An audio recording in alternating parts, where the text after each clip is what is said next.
प्रिय मित्रों, यह फिल्म आपको दिखाएगी कि अक्षमता को रोकने या बढ़ने से रोकने के लिए सुरक्षा अभ्यास कैसे किया जाता है।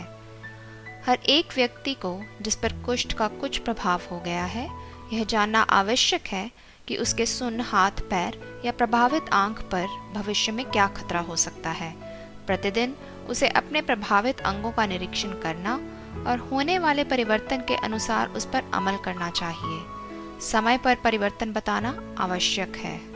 प्रभावित हाथ या पैर प्राय पसीना ना आने के कारण सूख जाते हैं।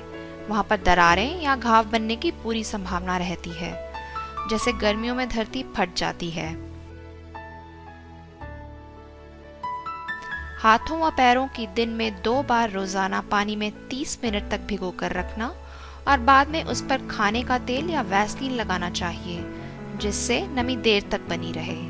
इससे चमड़ी नरम रहेगी और दरारें या घाव नहीं बनेंगे। सुन्न सूखी त्वचा की देखभाल के अतिरिक्त मांसपेशियों और जोड़ों का भी ध्यान रखना चाहिए। आसान एक्सरसाइजेस द्वारा जोड़ों और मांसपेशियों को भी अकड़ने से बचाया जा सकता है। हाथ, पैर व आंख की एक्सरसाइजेस रोजाना करना अंग की कार्यक्षमता को बचाने में सहायक होगा। आंख को साफ पानी से धोकर उसमें नमी के लिए पैराफिन की बूंदें डालना दृष्टि को बिगड़ने से बचाएगी। सुन्न हाथ पैरों को बाहरी चोट व ताप से बचाना भी उतना ही आवश्यक है। तीखे या गर्म हत्थे वाले औजार या बर्तन को पकड़ते समय चोट ना लगे या चमड़ी ना जले, इसके लिए उसके हत्थे पर कपड़ा लपेट लेने से भी बचाव हो सकता है। हर कोई स्वस्थ रहना चाहता है और कोशिश करता है कि अपने दैनिक कार्यों के लिए वह दूसरों पर निर्भर ना हो। कुष्ठ प्रभावित जिसने बहु औषधि उपचार का पूरा कोर्स ले लिया है और कुछ तंत्रिका क्षति रह गई है, दी गई सलाह पर भी अमल करना चाहता है। उसे थोड़ा सहारा चाहिए।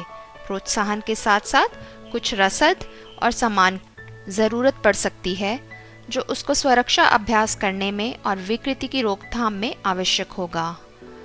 कुष्ठ प्रभावितों के पैर में घाव होना आम बात है।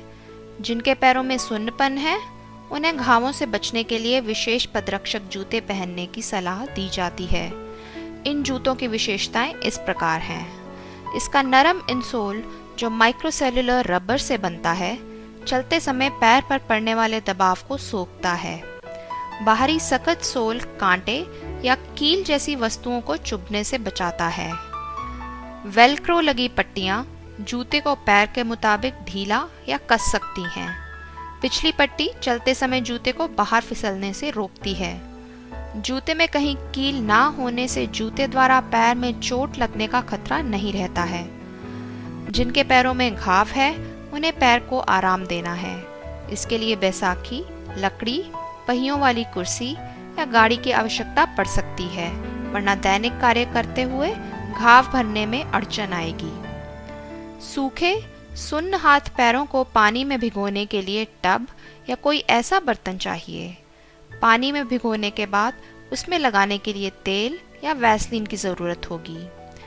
मुड़ी हुई उंगलियों या झूलते हुए पैरों को सीधा रखने के लिए स्प्लिंट चाहिए। पैरों के घावों को धोकर उस पर पट्टी करने के लिए ड्रेसिंग मटेरियल की आवश्यकता होगी। घाव को संक्रमण से बचाने के लिए यह आवश्यक है। प्रभावित आंख के लिए पैराफिन की बूंदें और शेड या चश्मा देना चाहिए, जिससे दृष्टि बनी रहे। आवश्यक सामग्री देने और पर्यवेक्षण या देखरेख से अक्षमता में रोक लगेगी। कुछ व्यक्तियों को मंत्रणा या काउंसलिंग की भी आवश्यकता होगी, जिसके द्वारा वे अपनी समस्याओं की विवेचना करके अपनी जीवन शैली बदलें, जिससे विकृति की रोकथाम होगी। याद रहे, साधारण सामग्री जैसे जूते, बैसाखी, टब, पट्टी का सामान आदि अक्षमता और विकृति को रोकने में अहम भूमिका निभा सकते हैं। सुरक्षा अभ्यास, अक्षमता प्रबंधन। हाल ही में पैदा हुई अक्षमताएं 6 माह की अवधि से कम प्रेडनिसोलोन नाम की दवा से एवं तंत्रिका को आराम देने से ठीक हो सकती हैं। जिनके हाथ या पैर में सुन्नपन है, उन्हें यह समझाना चाहिए कि वहाँ चोट लगने एवं घाव बनने का खतरा हमेशा बना रहेगा, इसलिए उन्हें सुरक्षा की आवश्यकता है। सुरक्षा अभ्यास के लिए सरोकार पैदा करना आवश्यक है।